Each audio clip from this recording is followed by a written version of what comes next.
Hi, my name's Alex and this is Flex with Lex.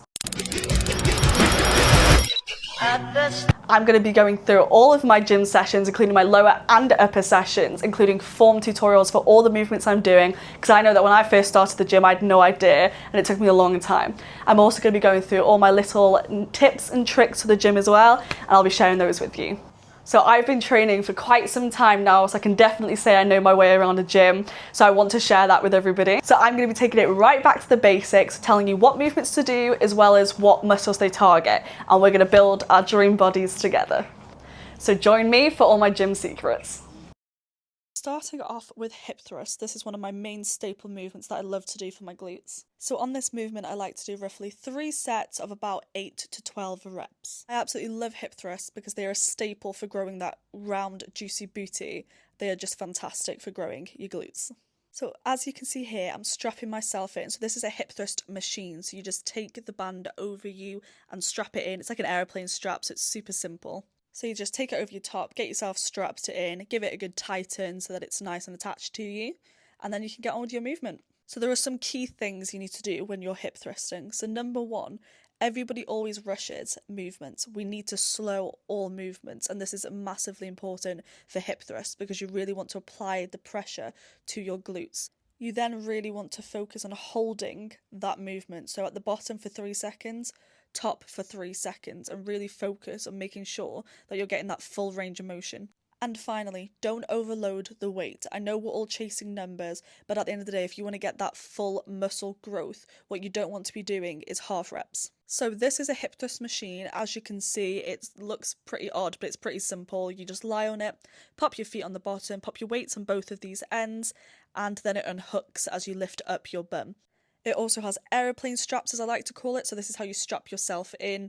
This just ensures that the weight actually moves with you. It's important when you put this belt on that you do pull it tight, because when you try to re-rack the bar, you don't want it to be too low, otherwise it won't re-rack properly and you'll struggle. And that's the hip thrust machine.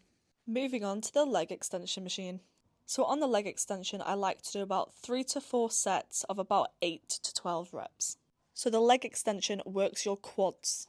These allow you to get those toned, defined looking legs. So the leg extension is one of my favourite movements because it's simple. So all you need to do is choose the weight, sit down on the machine, and basically start to lift it.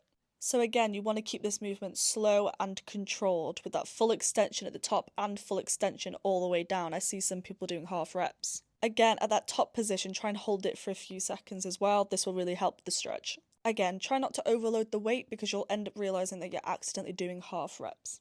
So the setup for this machine is pretty easy. So what you can do is, as you can see this yellow handle down here at the front, if you pull that out, you can make it higher and or lower so it sits on your shin in the preferred area depending on how long your shin is. You can also change the location of the angle, but you always kind of want to have this on the best angle so that you get the full range of motion. Of course, choose your weight. Always make sure that the dial is also on 0, otherwise you'll be adding weight that you don't realise is there. And that's the leg extension. Moving on to the leg curl. So on the leg curl, I tend to do 2 to 3 sets of about 10 to 15 reps. So this movement works on your hamstrings, which gives you that all-around, well-defined leg. So with this movement, it's really important to get that full contraction. So you want to take it right to the top, give it a nice pause, take it all the way down and really get it under your body before bringing it back up again. Again, we love a good hold, but this time it's nice to have a good hold at the top and the bottom for this movement. And I can't say it enough, do not overload the weight because again, you won't realise it, but you won't be getting your full movement. Just make sure you're pushing yourself. So the leg curl setup is pretty easy. There's just a few things to adjust. So number one, there's this handle here. This goes from small to extra long. I have it on small. So this is how long your quad length is. So if you're sat on this, your bum's to the back of it. You want your pad to sit on the back of your calf. This then moves the locking pad up and down. So what this does is it traps your quad down, which allows you to just focus on your hamstring. And this back handle allows you to move the seat forward and backwards. And of course, choose your weight. Moving on to Romanian deadlifts.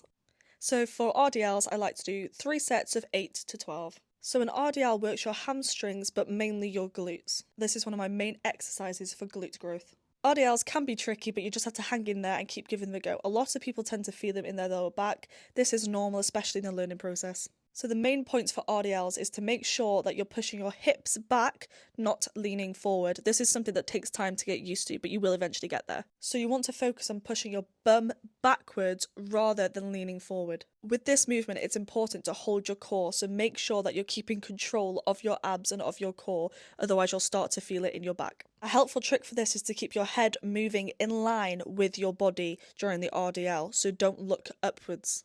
Quite a lot of people tend to look upwards during an RDL at the wall or something in front of them. You want to move your eyes as you do an RDL. Here you can see the difference between me moving my hips backwards and me leaning forwards, the difference where your hands end up. This is the difference between working your hamstrings and your glutes and the difference between hurting your back. As you can see, a slight bend in your knees can sometimes be needed in order to get the range of motion. Moving on to the Juicy Booty Abductor machine. On this machine, I tend to do 2 to 3 sets of about 12 to 15 reps, sometimes higher, just because it's one of those machines I like to overload my glutes with. So as I've mentioned, this machine really does work on your glutes, so it's more that outer side glute, allowing you to get that fuller, rounder bum. So this machine is pretty self-explanatory. You sit within it and it starts close together. You then push out your legs in order to open up the machine, focusing on a connection with your glutes. So again, you want to control this movement, keep it slow, keep it controlled, make sure you get a full contraction, so really try and force your legs as far out as possible and try and get a little bit of a hold going just in order to really overload those glutes. Again, try not to overload the weight, because what you'll find is you won't be able to push your legs out as far, and it's not because of your range of motion, but it's because the weight's just simply too heavy. So you want to try and get that full range of motion to really target all of the glute. So the setup for this machine is very self-explanatory. So you've obviously got the weight there at the front and the machine starts within. If it's not started in, you can pick this dial up and that moves it out and in. And what you want is to put it into the in position to get that full range of motion. And that's that. There are some different variations of this, but we can move on to that next time. Stretching, obviously very important. So let's have a little chat about stretching. So before I start my workout, I like to just do some quick stretches. Really nothing too interesting, just to really warm up my hips, warm up my legs and get some blood flowing. So here I'm just doing some leg kicks, so just forward and backwards on both legs. And then I'm starting to go onto some side kicks. So this is where I bring it across my body and kick it out to the side as high as I can. So as you can see here, I bring it right across my body, up to the side, across, up to the side. This just again gets those hips a bit more warmed up and just allows for a better stretch. I then just like to do these little hip movements. It's nothing special, it's just something that I've always done and I like to use it to warm up my hips a little bit more and to get a bit more of a stretch. Depending on any problem areas you may or may not have, you may want to incorporate different types of stretches that may focus on that area before you start a workout. I hope you enjoyed joining me in the gym today. I will be going through a different workout next time for everyone to follow along to. I'll be doing the same thing and kind of going through the form and the very basics of it, and then I'll be also making some other videos to go into other little tips and tricks for the gym. So I hope you enjoyed. If you haven't been to the gym yet this week, do get yourself there. Give my workout a try. If you don't like it, that's completely fine. There'll be other workouts coming shortly. But that's a big workout that I love. It's one of my staple workouts. So do give it a try. But it's okay if you don't like it. And yeah, have a fantastic day and I'll see you again soon. Of course, if there's anything you want me to go through, please just let me know. Give me a text or something, whether that's nutrition, cardio, steps, anything like that, and you want to just have a little chat, please do let me know. I also have an Instagram called It's Alexandra Elizabeth. On there are just extra little bits. This kind of goes through the main in-depth stuff. There's also random stuff on there that you may be intrigued about. So please give me a follow and I hope you have a fantastic day in gym session.